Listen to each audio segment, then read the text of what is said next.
It is your Classic Metal Show right here on your ClassicMetalShow.com. From the Circle of Fire release, that is Jay Parmar, and the name of that tune is just called Guilty. And a guy who basically caught the CMS through one of our downloads on the YouTube, someone we've had on the show about 8 years ago, for crying out loud, is guitarist Jay Parmar, calling in from England. Right, Jay? Yes, that's right. How you guys doing? Excellent. So where exactly are you in England? I live in Brighton, Brighton's on the south coast of England. So, I gotcha. If the sun was shining right now, I'd be able to see the sea from my back window. But it's 2:30 in the morning. So wow, look at you, just staying up for us. I believe the Who actually mentions Brighton and the Pinball Wizard, right?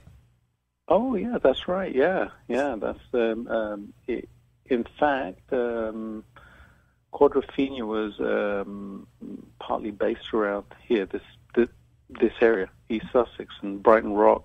Right. That movie the original one was filmed in town.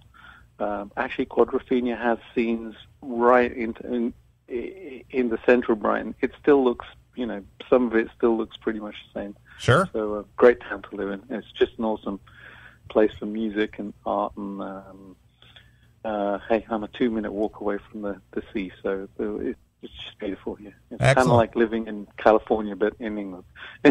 Sure, absolutely. Well, Jay, it's been a while since we've had you on the show, and obviously you heard through the YouTube download that Chris and I were kind of discussing you when it came down to George Lynch, and apparently I was mistaken when I said that they covered one of your songs. What connection do you have with the song Slow Drag? I thought there was a connection there, but maybe I was mistaken. So where did I go wrong here? Well, firstly, I was very flattered. So thank you for making that association. I actually covered the song myself. I just did a cover version for YouTube, and I think I did it literally like 5 days after the EP came out, the Sound Mountain Sessions. Loved the song. Just one of those things where I had the video camera lying around, and I thought, you know what, let me just put it down quickly and get it up on YouTube just for the fun of it. So I ended up covering it. Nice. Well, I know George Lynch is a huge influence on you. I mean, you have a very George Lynch-ish style about you. Obviously, you have your own unique style, but it's obvious that you have a lot of influences from George. Sure. And so I know that I think the last time I talked to you that you actually had an opportunity to meet and hang out with George a little bit and kind of discuss guitars and all kinds of things. So tell us a little bit about your relationship with George. George and I have become friends over the last, 10, 12 years. At the time, I think the last time I spoke to you, which was 8-ish years ago,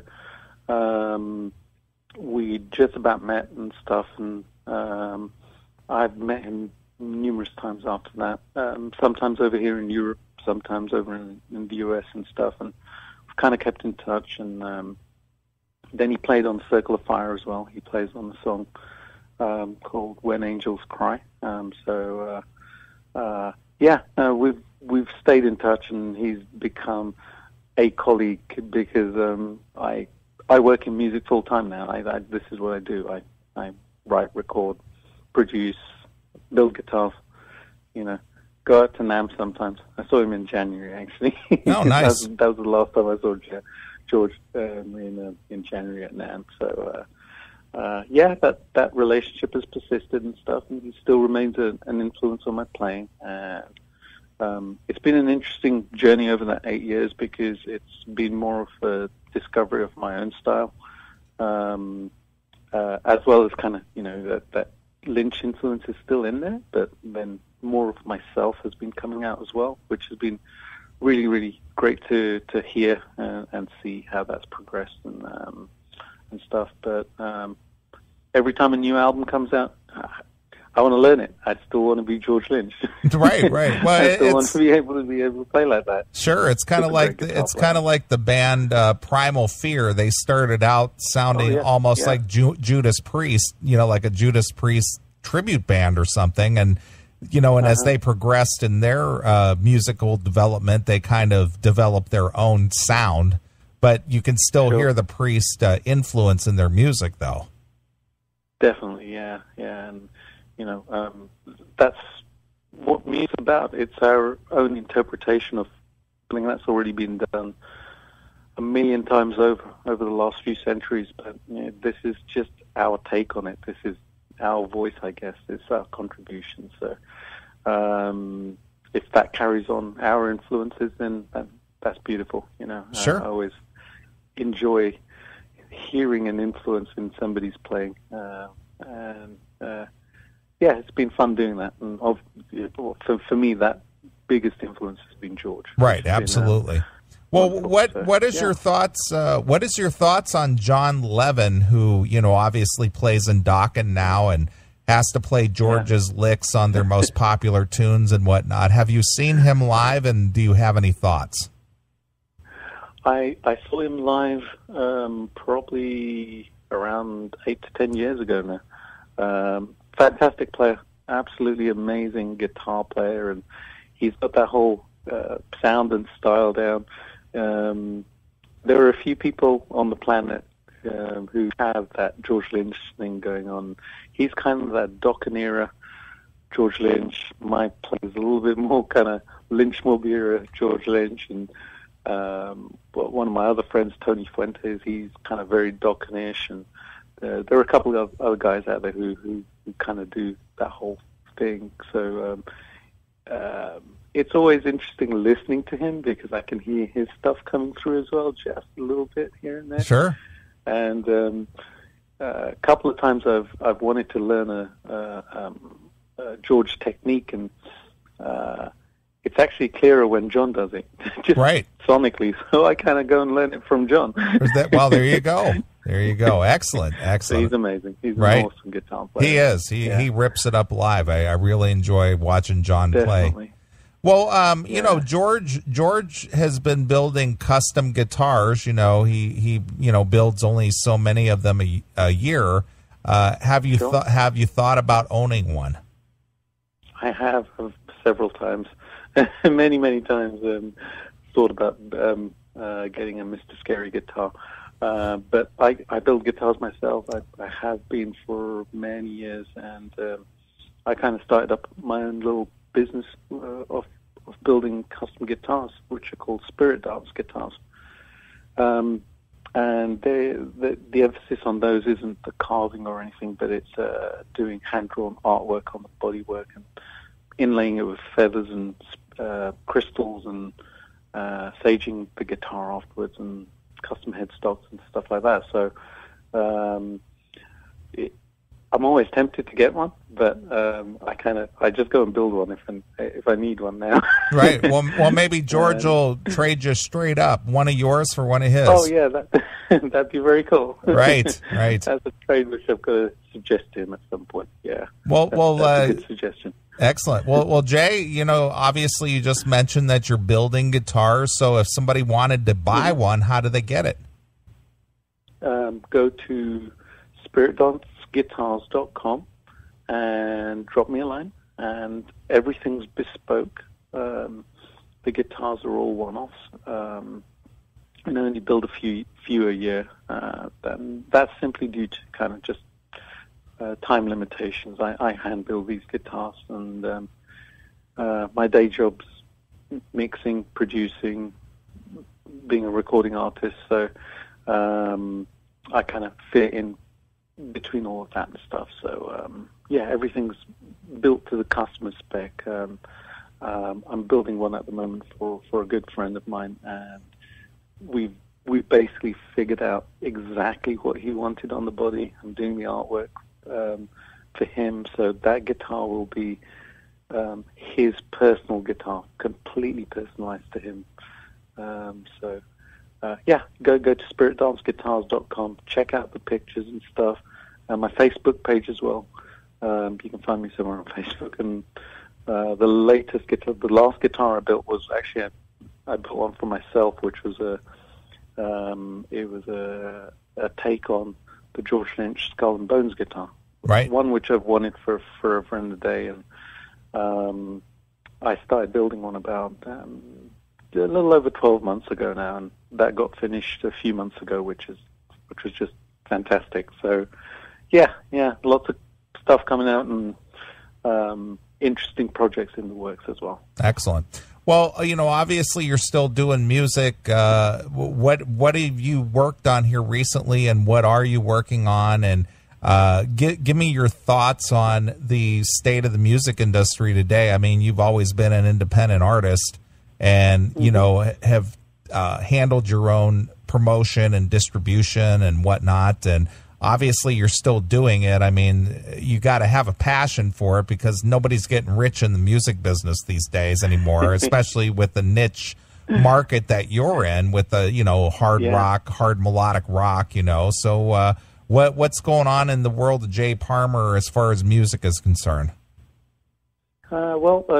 I kind of at the moment I'm working with a bunch of guys who are just awesome. The band is called Seven Sept, and I have I actually hooked up with an awesome vocalist over in Paris, in France, a guy called Butch Bukovic.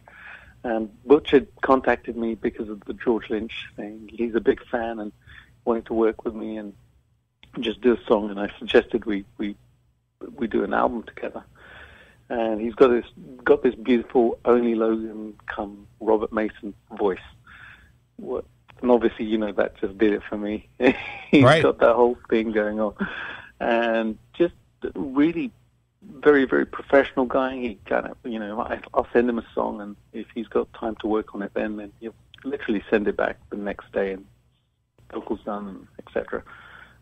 So we've been working together a little bit, and then we probably about 9 months ago, I hooked up with drummer Gary King, who's worked with a bunch of people in bands and stuff, and also this young bass player, a guy called Lucio Manca, an Italian kid. This guy is just he's a superstar in the way. He's kind of like, it's like watching Billy Sheehan on stage. He's just an incredible bass player. So we formed a band. We kind of all came together, and we're finishing off an album at the moment. I've finished my parts, and I'm just waiting for the guys to finish, I think, 1 or 2 drum tracks, and then Butch is going to go and do all the vocals for the album. Excellent. And it's a really, really great hard rock album. When we initially started it, I had some ideas from kind of, just old tracks that I had lying around, and then Butch and I got talking, and he said, look, I would love to do something, but from scratch, so let's kind of do something Lynch mob, Badlandish.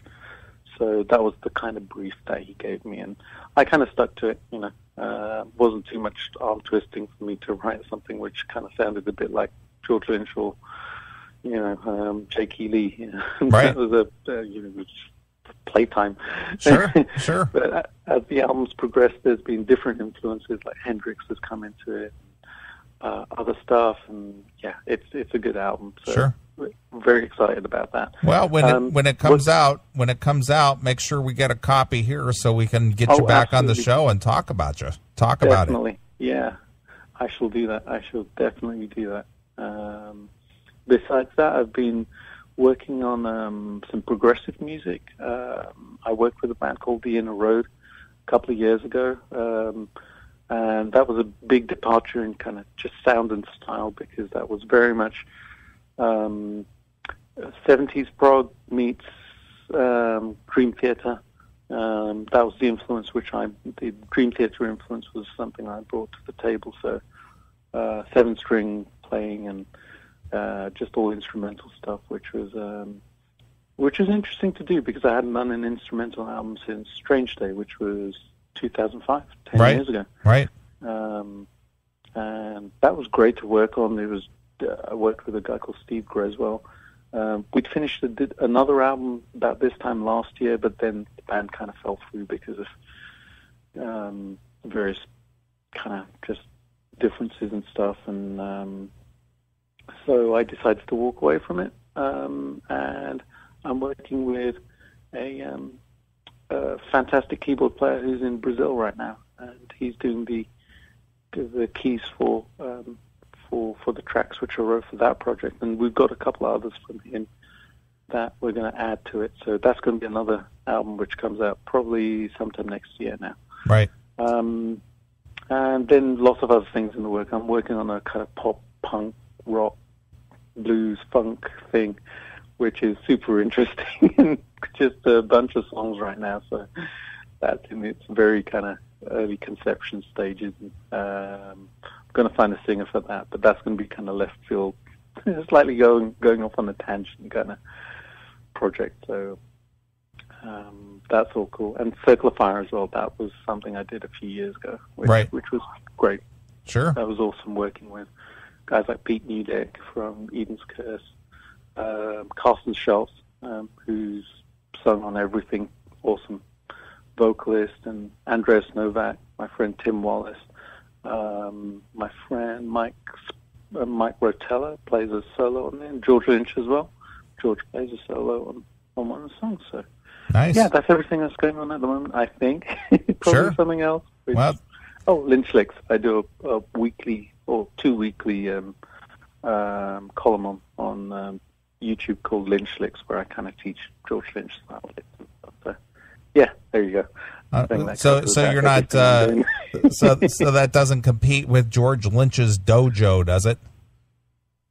No, the dojo fell through some years ago, and there was that kind of need for it. The guys have kind of adopted Lynch-like as the new dojo. So sure. Kind of, they're still getting that fix of stuff that they wanted to. And I kind of go a little bit more in depth and just show how I get that sound and style and stuff, and love sharing it with people and slowly building up a community of people who are following that. And got something really special in the works, which will be out probably in the next month or so, which on YouTube, right? Which will put a smile on people's faces. I won't tell you too much about that. I'll send you the link when it's done. Excellent. Well, Jay, speaking of so many projects, that you're working on, as you know, George branches out and does other projects as well. Obviously, one of the favorites for most people, is the Lynch Mob, and sure. he does other things. Are you a fan of when he branches out and does something that's kind of out of character for him, so to speak, such as KXM that he did with Doug Pinnick from King's X, or doing that thing he did a couple albums, Souls of We. I don't know. I'm just not a fan of that stuff. I just didn't dig it at all. From kind of, I for a long time I didn't understand it in the early days of when I was playing, which was the early 90s. All I wanted to hear was another Back for the Attack or Wicked Sensation. But as I kind of progressed as an artist myself, I realized that I was craving different stuff, and it was just more fuel, more food for thought. So at some stage the penny dropped, and I kind of got it why he branched out and stuff. And then from that point, which was probably around when Smoke This came out in 1999, I think it was, I was really into all of the side projects. So I've really enjoyed everything that he's done, and it's from the perspective of looking at it from a slightly different angle. So rather than looking at it as in George Lynch from Dokken or Lynch Mob, I just look at it as a project in itself, an album or a band in itself. So I always find it interesting to see what he brings to the table in a different style. So yeah, I've really enjoyed pretty much everything that's come out. There's probably been one or two kind of little things here and there which have been a little bit quirky and stuff where I've not quite got it. But right. Most of it's been, I've just looked at it as a microcosm in itself rather than something which is a departure for him, which has helped me a lot as an artist as well, because that's helped me to branch out and see the possibilities in different styles of music and bring different influences within my own music. Right. So, yeah, that's the approach I take with it, and with any artist now. Sure. If they branch out, then great. I want to hear it. Right. That's the stuff that really gets my artistic juices flowing. Right. Well, George, not to make this all about George, but he really has put out a lot of music just within a year. I mean, he put out that Lynch Suite, and he put out the Shadow Train, which is a 2 CD set, and put out some more Lynch Mob, and and then he had that KXM. I mean, that's a lot of music within a 12 to 15 month period. Yeah, absolutely. Yeah, and it's all possible to do. I'm in the studio probably around, I worked it out, 1,000 hours in a year. So when you're kind of dedicating that much time to recording and getting stuff done, it's so possible to do, because you have this creative flow going, and you just want to get it all out of you. You want people to hear it, and for us, all of us fans, it's been just awesome, because there's been project after project after album after album, and the next one is the Lynch Mob album, which is coming out, I think, in about a month's time or something. Right. And pretty excited about that. I met Oni again at Oni Logan at NAMM as well. Bumped into him and caught up. I think he just finished the vocals that day when I met him. So, yeah, very excited to hear that one. Sure. Already learned the lick from one of the songs, Automatic Fix, which is, cool song. Excellent. Yeah, that'll be an interesting one. And then to see what else comes up. Shadow Train's fantastic. I love what George has done on that. It's just such a mix of music. It kind of feels like he took influence from his whole catalog. So some of it sounds, Dockenish, some of it's more modern Lynch Mob, some of it's, one of the songs even sounds like it could be on Smoke This. So, wonderful listening to that and the message and stuff, which is just very profound. So excellent. That's cool. Well, another guitarist that you mentioned here a couple of minutes ago was Jakey Lee, and you're probably aware that he's been touring around for the last year or so with Red Dragon Cartel, which he seems to switch out a singer about every 3 weeks. And the unfortunate thing for Jakey Lee, and Chris and I had this discussion on the show last week, it's hard for us to understand an artist like a Jakey Lee who almost has sort of a legendary following as well as a reputation, and going out there and having shows that are just a train wreck. I mean, a guy like him, you would think that he would want the best show and the best performance, and with social media being what it is, be it YouTube and whatnot, as soon as a bad show is performed, it's out there, and we just don't understand. And maybe you have some insight, maybe you don't, why a guy with Jakey Lee would just go out there and bastardize his reputation with such a poor performance. All publicity is good publicity. Publicity, I guess. Why you do a bad show purposely, I have no clue. Sometimes you have a bad night. Sometimes things don't work, and that can kind of throw you off. But why he would do it consistently, I honestly don't know.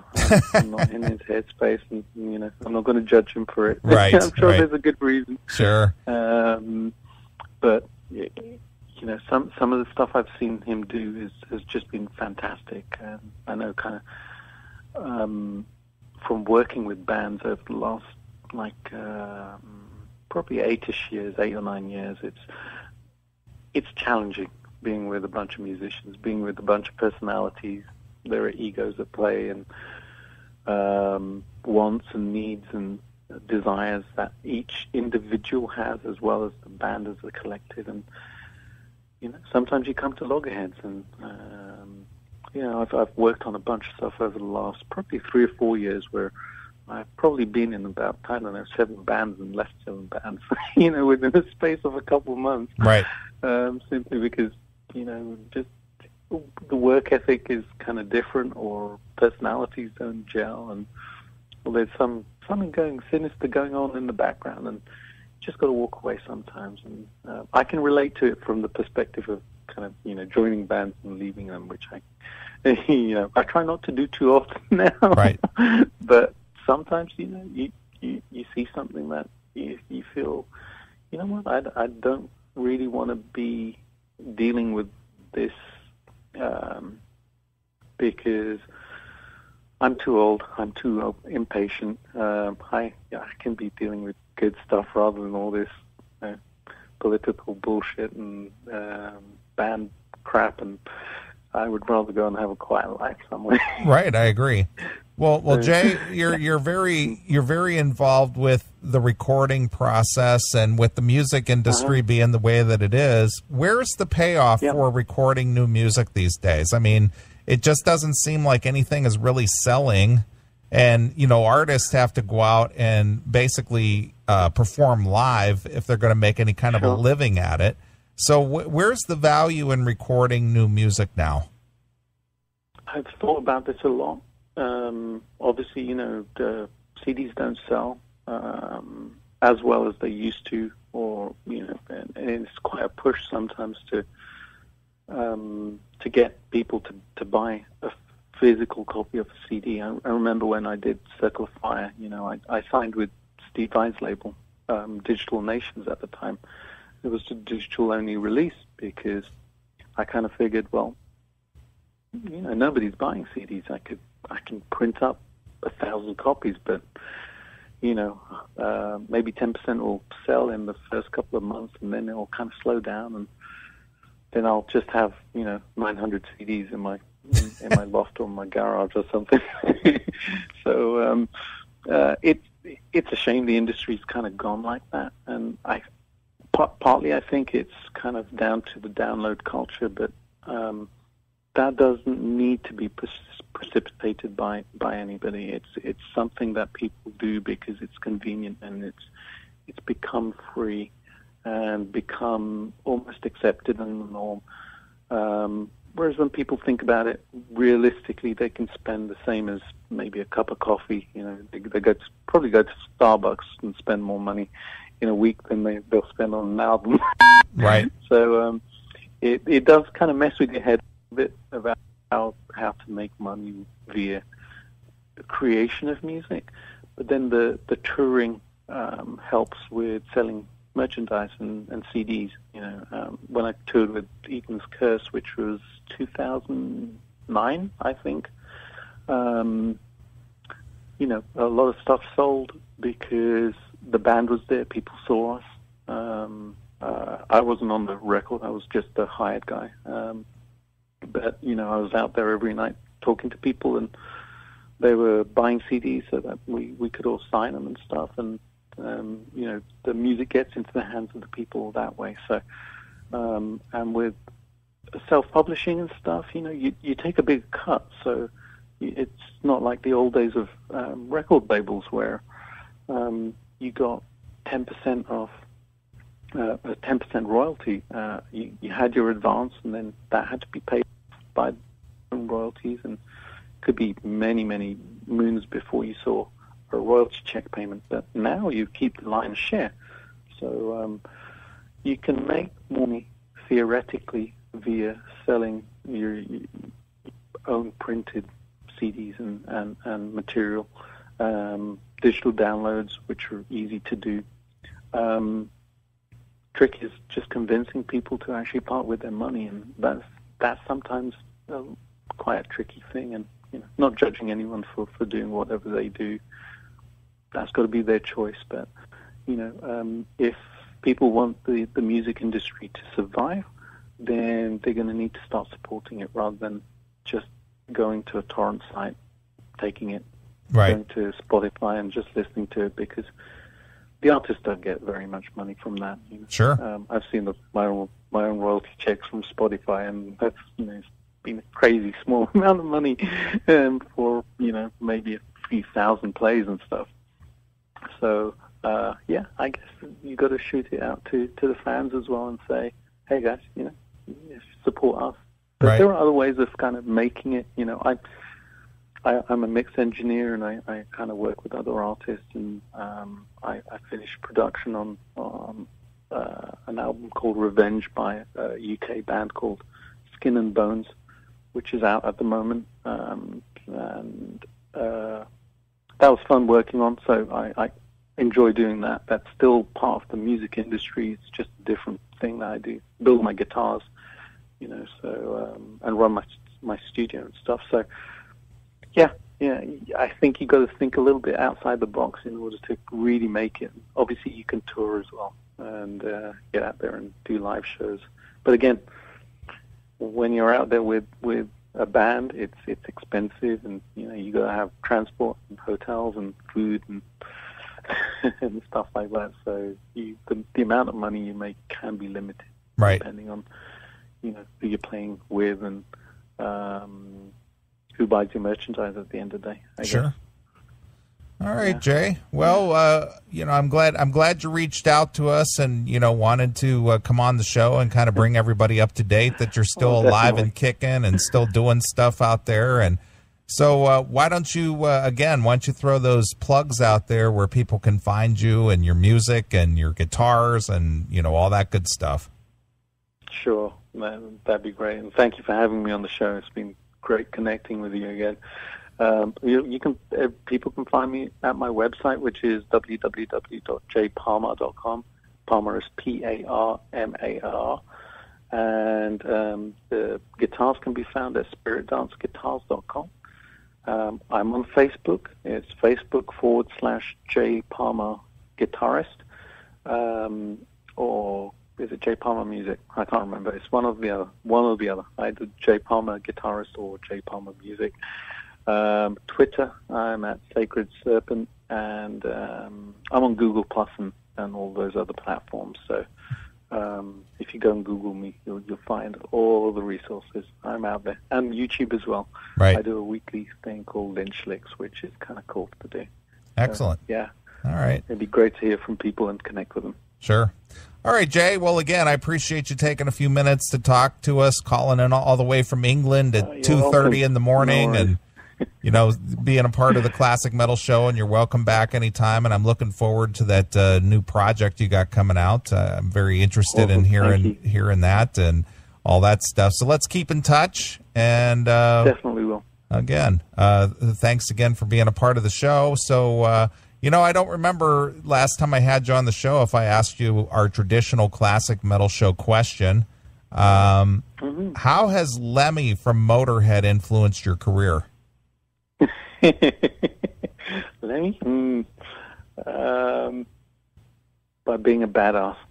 He's the most awesome rock and roll guy on the planet. There you go. Excellent.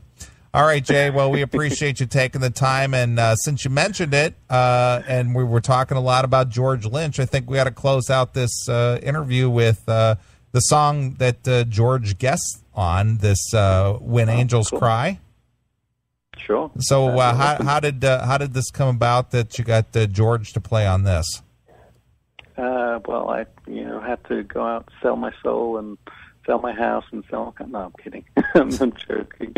I'd actually spoken to George about it a couple of years before I finished Circle of Fire, and just put it out there. I'd love for him to kind of guest on something, and the op came up when I was doing Circle of Fire, and we just spoke at NAMM. I think I'd gone to NAMM that year. I think it was 2011 when I'd gone to NAMM, and we'd figured it all out, and I'd sent him the files, and he recorded just the most beautiful solo. It just fit so perfectly to the song. So, yeah, it was a fantastic moment that when I checked my emails one morning, and Brett Chasen, who had done the engineering for the song, had sent me the files. So, yeah, that's a magic moment when, you're probably one of the first people to hear a new George Lynch solo. That was kind of cool. All right. Excellent, Jay. All right, Jay. Well, again, appreciate you calling in, and you can hear this song. This is a bonus track, right? Right, Jay? That's right. Yep. That's a bonus track on the album. All right. And this is Jay Parmar featuring George Lynch with When Angels Cry. So this is Jay Parmar exclusively here on your Classic Metal Show.